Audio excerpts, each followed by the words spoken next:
estamos vivendo o nascer de uma nova era, onde as coisas digitais vão tomar uma proporção imensa, em que o real e o virtual se misturam. E temos todos que nos preparar. Quando você está jogando, na maioria das vezes você não para pensar como os jogos são desenvolvidos, né? Todo o trabalho que dá. Eu, em particular, vejo o game como sendo tendo um potencial enorme para a educação. Uma experiência que exige a interação do jogador. Você não fica só como espectador, né?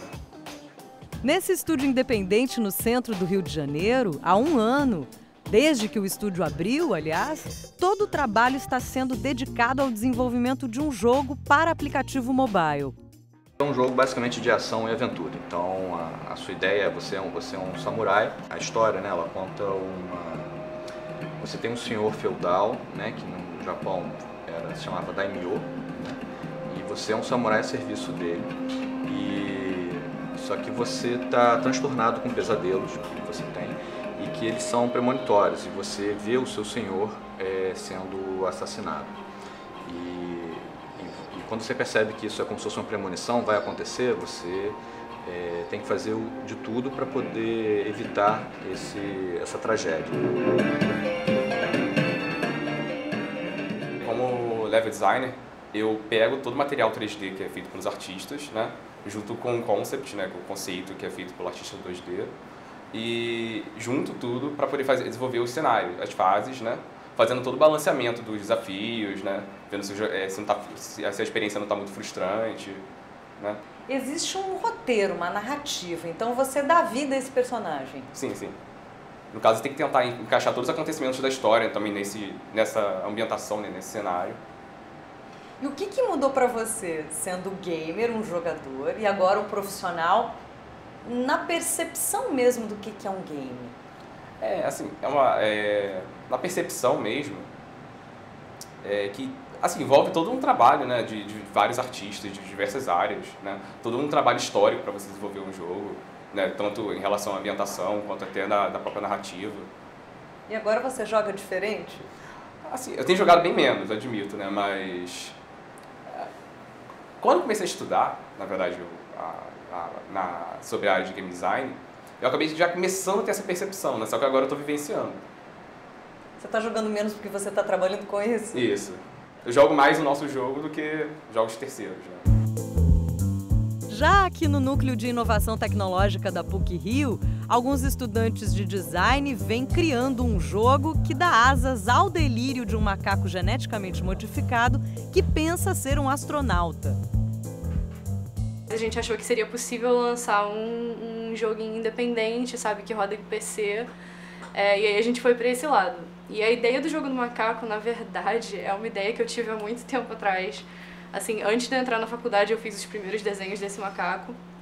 E aí, na faculdade, numa das matérias obrigatórias de jogos, a gente tinha que, para uma das avaliações, lançar uma proposta de jogo. E aí foi essa proposta que eu lancei, só que tipo, desde então mudou muita coisa. Aqui tem alguns desenhos do macaco, que é o nosso personagem principal.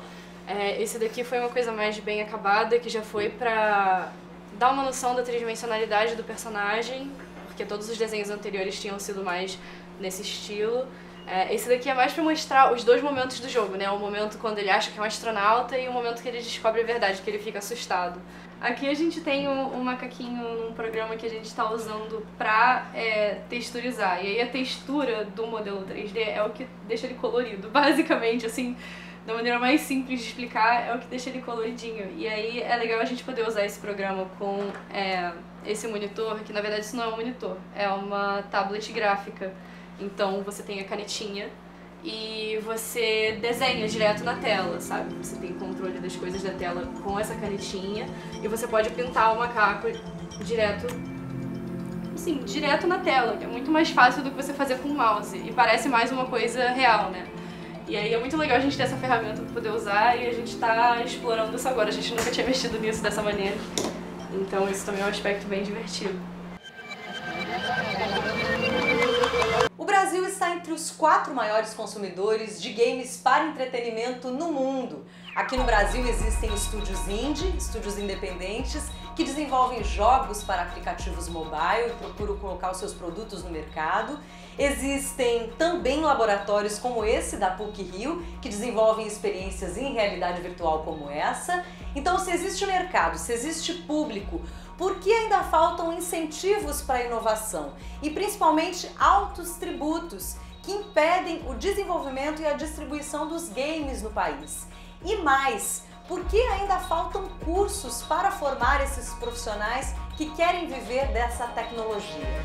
A gente está um pouco atrás, bem atrás na verdade, de outros países que estão bem mais à frente em desenvolvimento de jogos, né? Então, vocês têm profissionais mais capacitados, vocês têm cursos, universidades, dando uma educação, né, para essa área muito melhor que a nossa. Então a gente tem que correr muito atrás por conta própria e estudar muito por outras fontes para poder ficar bom o suficiente para poder competir no mercado internacional. Internacionalmente falando, você não prepara ninguém localmente hoje. Quer dizer, você prepara alguém para viver globalmente. E globalmente é essa necessidade. Você precisa ter esta formação diferente. E a dificuldade é você apresentar um projeto para uma empresa que é jogo e a percepção do que é um jogo é muito diferente para quem não é da área. Então a pessoa fala assim, pô, jogo? O que é isso? Eu não quero investir para um joguinho para criança. Para aí, não, o jogo hoje é para adulto, é para adolescente, para todas as áreas, todo mundo joga, entendeu? Muita gente joga e se você perguntar se ela joga, ela diz que não. Aí você fala assim, mas você não tem jogo do seu smartphone, você fica no metrô jogando ou fazendo o quê? Ah, não, é verdade, eu tenho esse outro joguinho que eu jogo. Ah, então tá, você é jogadora também, entendeu? O profissional para essa nova era, né, do mundo digital tem que ser um profissional que eu chamo de híbrido. Ele tem que raciocinar, saber trabalhar com os dois lados do cérebro.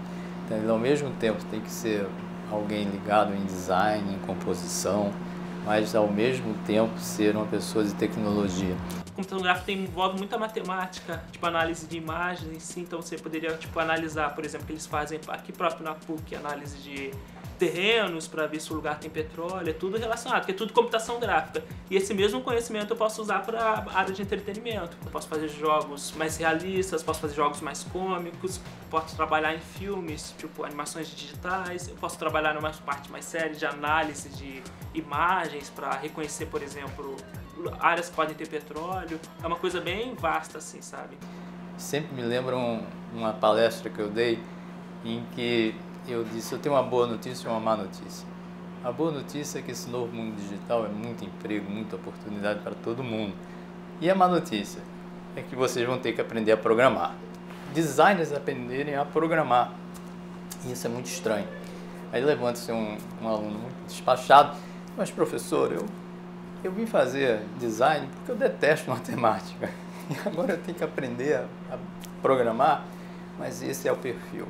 Esse é o profissional que vai atender não só a área de games, mas tudo que hoje o mundo digital requer dele, não importa a área. Agora, isso é bem difícil, porque na verdade a escola não tem essencialmente trabalhado com essa lógica. Como fica? Isso me deixa numa inquietação enorme, porque a escola está velha. Não importa onde, no planeta. A gente ensina como há 50 anos atrás. Então, isso não está alinhado com essa nova geração, que pensa diferente, que tem essa linguagem visual, que está num ritmo muito mais acelerado. E esta formação híbrida ainda não atingiu os currículos oficiais. Então, isso é necessário.